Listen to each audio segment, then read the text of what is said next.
Welcome to the Windows Computer and Technology channel. And Microsoft is starting to remove a old tool that isn't really useful anymore, basically.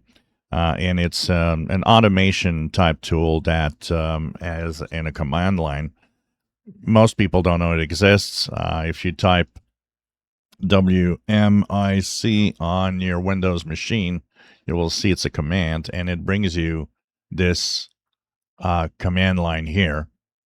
So it's a Windows management tool that basically IT admins were using for automation. They can now use a PowerShell to do the same thing, which is way better. And the reason this is being removed is very simple. It's also used by a lot of malware to infect your computers. So what it does is it opens this command line and automates all the processes and the things that it needs to do to make sure that your PC is infected for good. So this has been part of Windows for a long, long time, and it's been actually slowly Microsoft was thinking of deprecating this for years, more than 10 years. But, they just were going very slowly because of some IT admins still using it. Now it's official, starting with the Patch Tuesday of August of this year, 2026.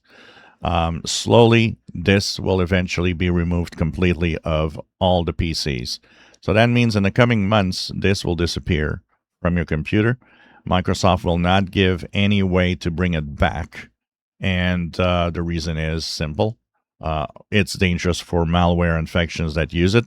And also, PowerShell can do the job now. So IT admins use PowerShell pretty much to replace what they were doing with this management tool.